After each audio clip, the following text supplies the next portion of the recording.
അന്തരിച്ച തബലിസ്റ്റ് ഉസ്താദ് സാക്കിർ ഹുസൈന് കലയിലൂടെ ആദരമർപ്പിച്ച കോഴിക്കോട് നയനാംവളപ്പിലെ തബലിസ്റ്റ് റഹീമും മകൻ അജ്മൽ റഹീമും.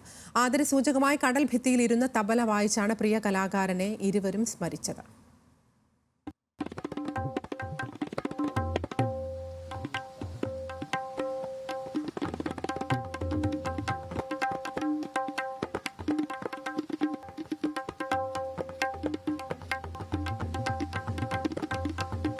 കലയുടെ വഴികളിൽ കൈപിടിച്ചു നടത്തിയ ഉസ്താദിന്റെ ഓർമ്മയിലാണ് കോഴിക്കോട് നൈനാംവളപ്പിലെ തബലിസ്റ്റ് റഹീമും മകൻ അജ്മൽ റഹീമും.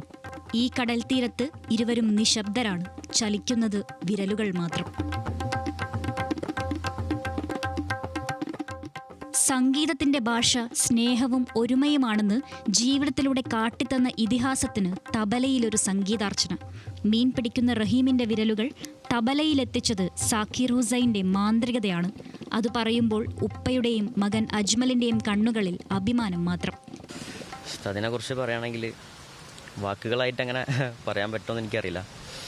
ഇപ്പോൾ 2 ദിവസമായിട്ട് ഇപ്പം ഇന്നലെ മിഞ്ഞാന്നായിട്ട് വളരെ സങ്കടപ്പെടുത്തുന്നൊരു ന്യൂസാണ് ഇപ്പോൾ നമ്മൾ കേട്ടിട്ടുള്ളത്. എല്ലാവർക്കും പ്രിയപ്പെട്ട അല്ലെങ്കിൽ എല്ലാവർക്കും ഇൻസ്പയർഡ് ആയിട്ടുള്ളൊരു ഒരു ലെജൻഡറി മ്യൂസീഷ്യനായിട്ടുള്ള ഉസ്താദ് സാക്കിർ ഹുസൈൻ ജി മരണപ്പെട്ടൊരു വിവരം അങ്ങനെ എല്ലാവരും കേട്ട അതിൻ്റെ ഒരു വിഷമത്തിലാണ് എല്ലാവരും.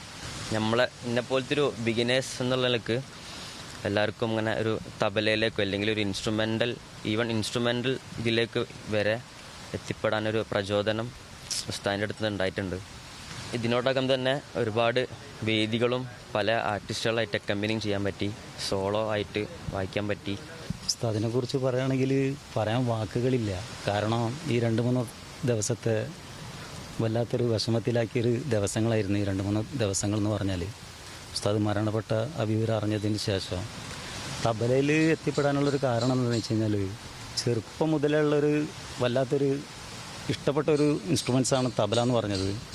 അപ്പോൾ അതിൽ നിന്നിട്ട് സാഹചര്യങ്ങളൊക്കെ ഒരുപാട് വൈകിപ്പോയി.